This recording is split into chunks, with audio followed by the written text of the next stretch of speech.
This is Unit 50 of Alif Classical Arabic Audio Program 2. Listen to this Arabic conversation. استمع إلى هذه المحادثة. An American woman is looking for a post office. عفواً أخي، هل تعرف أين مكتب البريد؟ بالتأكيد إنه ليس بعيداً عن هنا. هل ترينه؟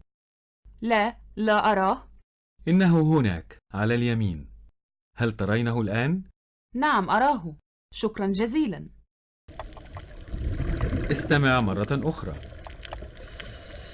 عفواً أخي، هل تعرف أين مكتب البريد؟ بالتأكيد إنه ليس بعيداً عن هنا. هل ترينه؟ لا أراه. إنه هناك على اليمين. هل ترينه الآن؟ نعم أراه، شكراً جزيلاً.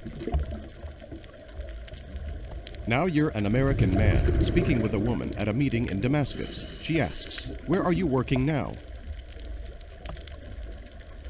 أين تعمل الآن؟ Tell her, "I work for the university now." أعمل في الجامعة الآن. قل: When I worked for Al Shrug Company before, عندما كنت أعمل في شركة الشروق من قبل، my job wasn't very interesting. عملي لم يكن ممتعاً. But now I work for Damascus University. لكن الآن أعمل في جامعة دمشق.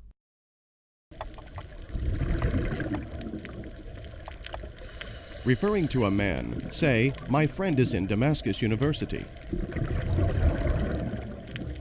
صديقي في جامعة دمشق. Now I work with him. الآن أعمل معه.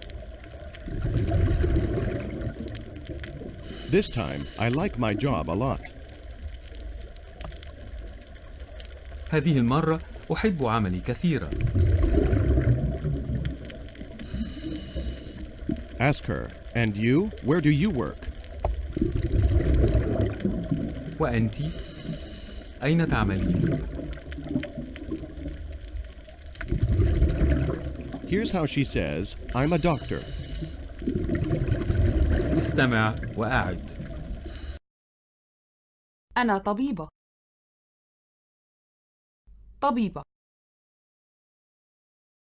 أنا طبيبة. I too work for Damascus University.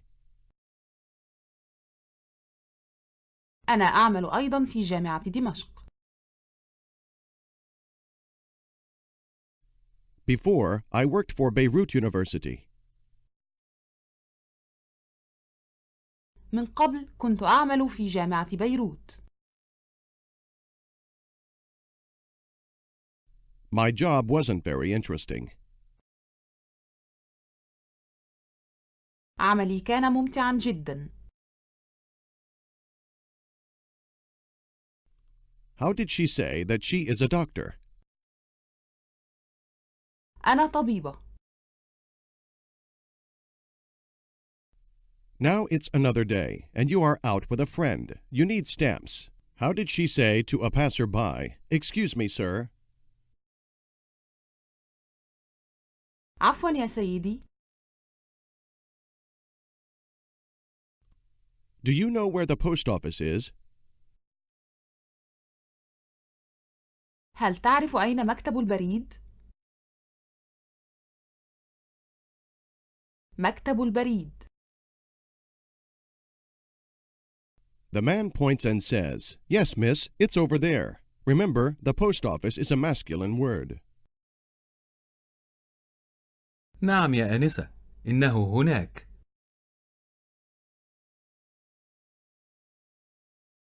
How does he ask her? Do you see it? هل ترينه؟ How does she say, "Yes, I see it"? نعم أراه. He says, it's over there on the left. إنه هناك على اليسار. She says, yes, I see it now. نعم أراه الآن. He says, the post office is over there on the left. مكتب البريد هناك على اليسار.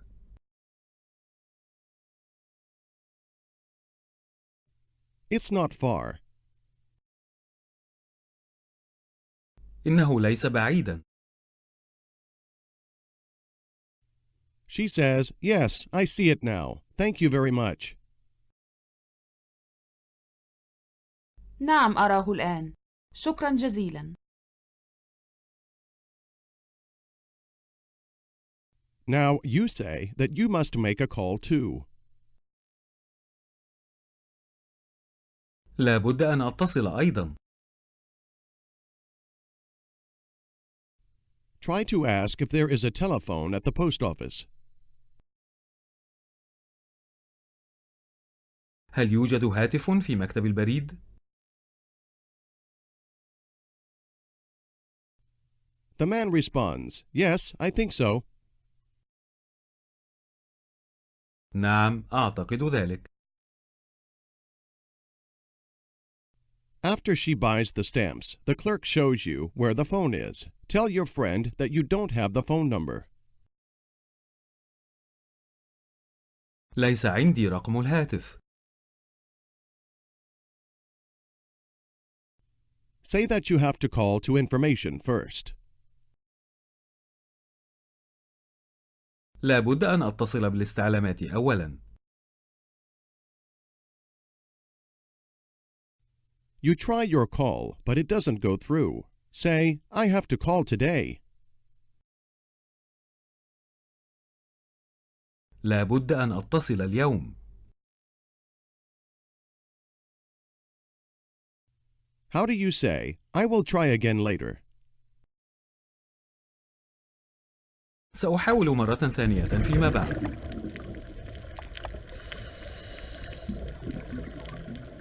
While traveling, your wife gets sick. You go to the front desk of the hotel to find out if there is a doctor in the area. استمع وأعد. طبيب. طبيب. Try to say, I need to see a doctor. لا بد أن أرى طبيبا. Do you remember how to say, give me? أعطيني. The clerk gives you a name. Here's how to ask, can you give me? استمع وأعد. هل تستطيع أن تعطيني؟ تعطيني. هل تستطيع أن تعطيني؟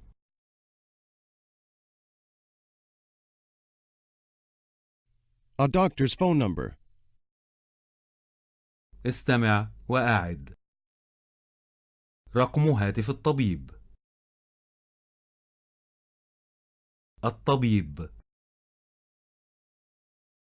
رقم هاتف الطبيب.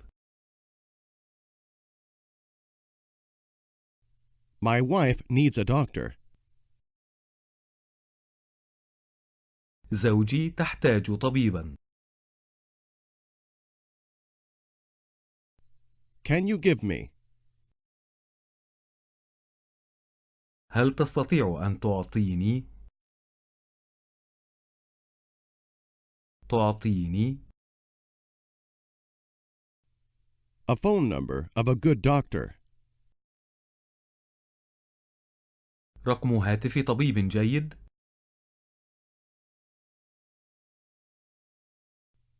She gives you a number and offers to call for you. The line is busy. So how do you say, I will try again later?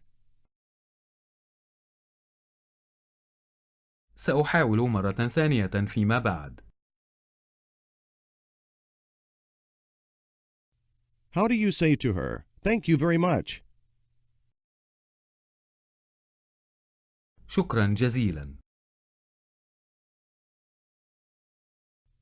Back in your room, you tell your wife, here's a doctor's phone number, referring to a female doctor. هذا رقم هاتف الطبيبة. Tell your wife, I will try again later. سأحاول مرة ثانية فيما بعد. After consulting with the doctor, how do you say to her, thank you very much? شكرا جزيلا. On another day, you're talking to a colleague. You want to say, my wife writes letters. First, here's how to say, she writes. استمع وأعد. تكتب. تكتب. Do you remember the word for letter? رسالة. Now here's the word for letters. استمع وأعد. رسائل. رسائل. Now try to say, my wife still writes letters. زوجي ما زالت تكتب رسائل. She writes. هي تكتب. تكتب. Say, she still writes letters. هي ما زالت تكتب رسائل. Here's how to say, I don't write letters. استمع وأعد. أنا لا أكتب رسائل. أكتب. How would she ask, you don't write? أنت لا تكتب. تكتب. أجب. No, usually she writes to our children. لا، عادة هي تكتب لأولادنا.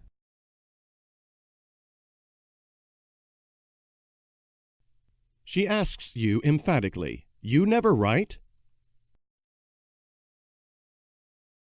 أنت لا تكتب أبداً؟ No, I never write letters. لا، لا أكتب رسائلا أبدا.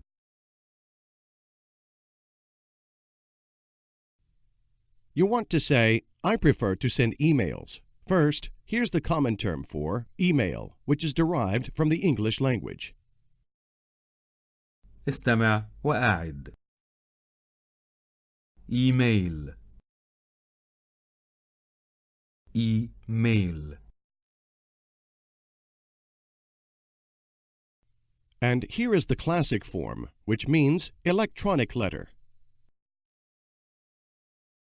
رسالة إلكترونية.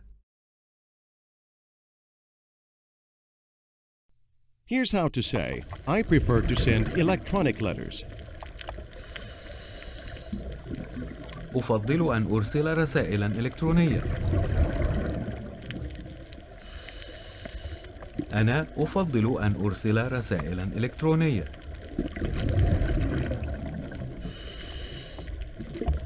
We may use the more common term. Now say, I prefer to send emails. أنا أفضل أن أرسل إيميل. Now say, my wife still writes letters.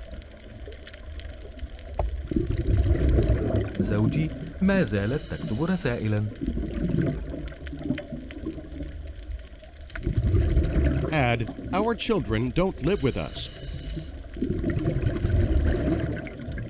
أولادنا لا يعيشون معنا. She asks again, do you write electronic letters? هل تكتب رسائلاً إلكترونية؟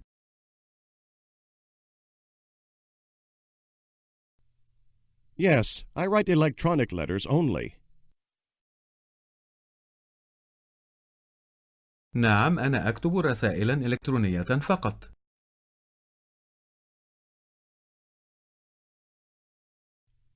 I prefer to send. أفضل أن أرسل. I prefer to send emails. أفضل أن أرسل إيميلات. Or, I prefer to send electronic letters. أفضل أن أرسل رسائلا إلكترونية.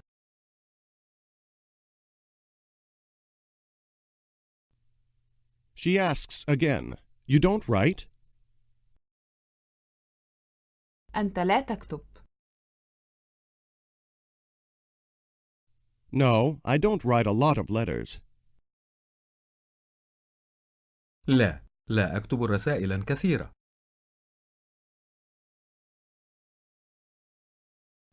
Usually, I prefer to send emails. عادة أفضل أن أرسل إيميلات.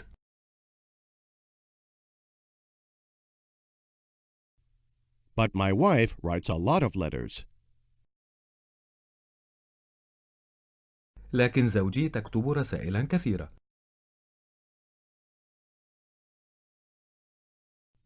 Our children don't live with us. أولادنا لا يعيشون معنا.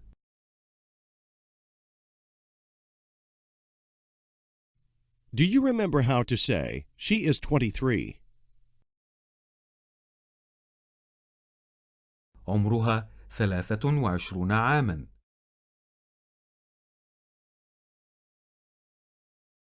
الآن قل. Our younger daughter. ابنتنا الصغرى. She is 23. عمرها 23 عاما.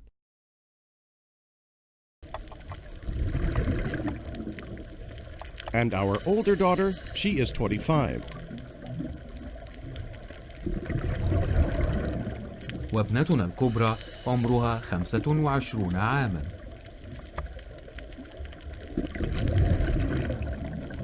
Our son, he is 20 years old. وابننا عمره 20 عاما.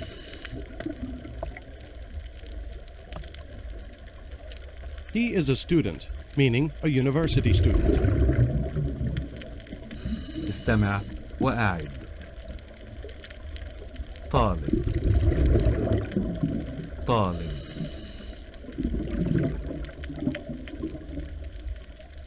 He is a student at the university. طالب في الجامعة. She asks, at Damascus University? في جامعة دمشق. No, he is a student at a university in New York. لا، هو طالب في جامعة نيويورك. Now referring to your daughters, she asks, and the two girls? والبنتين. Your colleague asks, is your younger daughter a student too? استمع وأعد. هل ابنتك الصغرى طالبة أيضا؟ طالبة. هي طالبة. هي طالبة أيضا. Tell her, yes, she is a student. نعم، هي طالبة أيضا. How does she say, he is a student, she is a student? هو طالب وهي طالبة. The younger one is a student. الصغرى طالبة. She is at the American University in Beirut. هي في الجامعة الأمريكية في بيروت. And the older one? والكبرى. Do you remember how to say, she works? هي تعمل. Try to say, she works for Johnson's company. هي تعمل في شركة جونسون. هي تعمل في جونسون. Try to say, she has an interesting job. عندها عمل ممتع. My wife still writes letters to our children. زوجي ما زالت تكتب رسائلا لأولادنا. تكتب. But me, I prefer to send electronic letters. لكن أنا أفضل أن أرسل رسائلا إلكترونية. Say again, my older daughter works for Johnson's in New York. ابنتي الكبرى تعمل في جونسون في نيويورك. Ask your colleague, and you, do you have children? وأنت، هل عندك أولاد؟ She answers, yes, I have a son and 2 daughters. نعم، عندي ابن وابنتين. My son, he is 10 years old. ابني عمره 10 سنوات. She says the 2 girls are in the university. الابنتان في الجامعة. The older one is a doctor. الكبرى طبيبة. And the younger one is a student. والصغرى طالبة. He is 10 years old. عمره 10 سنوات. Referring to her daughter, jokingly you ask, can you give me a number of a good doctor? هل تستطيعين أن تعطيني رقم هاتف طبيبة جيدة؟ She says, my son is 10 years old. ابني عمره 10 سنوات. He still lives at home with me. هو ما زال يعيش في المنزل معي. How would she say, I live with him? أنا أعيش معه. أعيش معه. Now, how do you say, my son is a student in New York?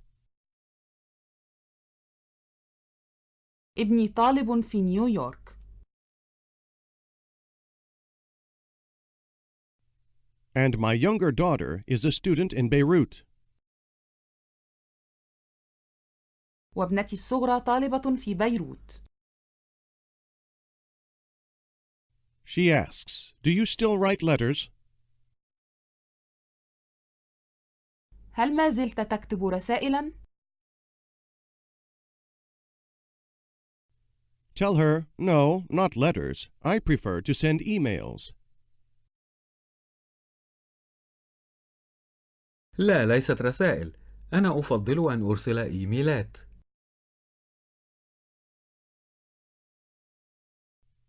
But my wife still writes letters.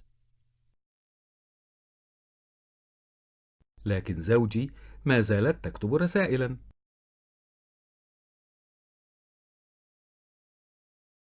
Usually, I prefer to send emails. عادة أفضل أن أرسل إيميلات. Say that you like to send electronic letters and to call. أفضل أن أرسل رسائلا إلكترونية وأن أتصل. قل: My son has an interesting job in New York. ابني عنده عمل ممتع في نيويورك. And my daughter is with him too. وابنتي معه أيضا. She is a student in the university with him. هي طالبة في الجامعة معه. هي طالبة. How does she ask if your son likes New York? هل ابنك يحب نيويورك؟ Tell her, yes, it's a very big city. نعم، إنها مدينة كبيرة جدا. Referring to your son, say, for a student. لطالب. But my daughter is with him. لكن ابنتي معه. My daughter works in New York too. ابنتي تعمل في نيويورك أيضا. I prefer to send emails. أفضل أن أرسل إيميلات. But I like to call sometimes. لكن أحب أن أتصل أحيانا.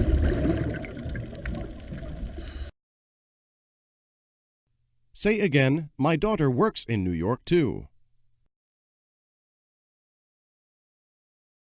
ابنتي تعمل في نيويورك أيضا. I like to send emails to my daughter too.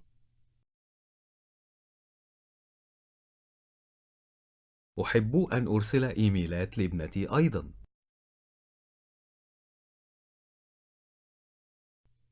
Your colleague has been trying to reach her daughter on the phone. She says, this evening, I will try to call again. هذا المساء سأحاول أن أتصل مرة ثانية.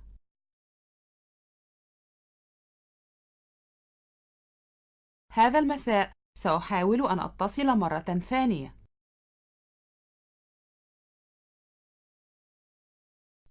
This time, I have the right number. هذه المرة معي الرقم الصحيح. Her daughter recently moved. How would she say, but maybe? لكن ربما. I will call to information first. سأتصل بالاستعلامات أولاً. My son still lives at home with me. ما زال ابني يعيش في المنزل معي. He is 10 years old. عمره 10 سنوات. Now you're at a colleague's house. Ask your hostess, "Excuse me, can I make a call?" عفواً، هل أستطيع أن أتصل؟ هي تقول: Of course. بالطبع. قل: I think I have the right number. أعتقد أن معي الرقم الصحيح.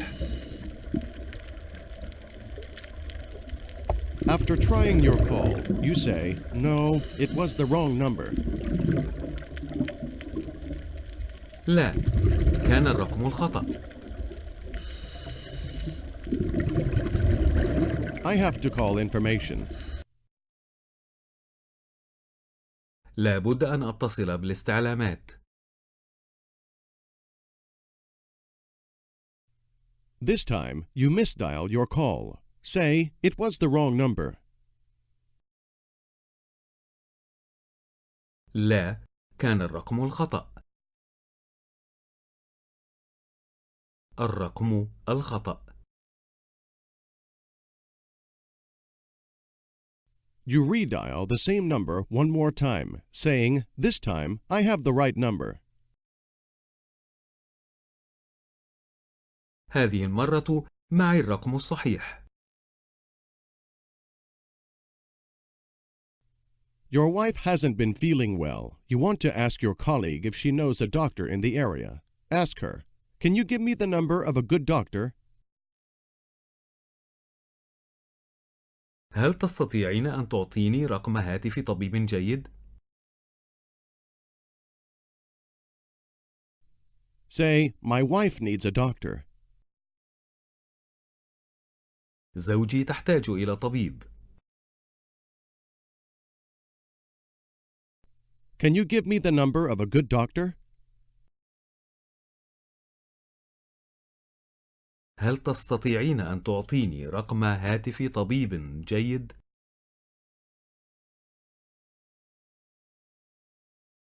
She gives you the number. How do you say, "Thank you very much"? شكرا جزيلا. This is the end of Unit 50 and the end of today's lesson. This audio course works best when done consecutively and on a daily basis. For best results, please continue with the next unit tomorrow. This has been a presentation of Alif Online, recording copyright 2010, all rights reserved.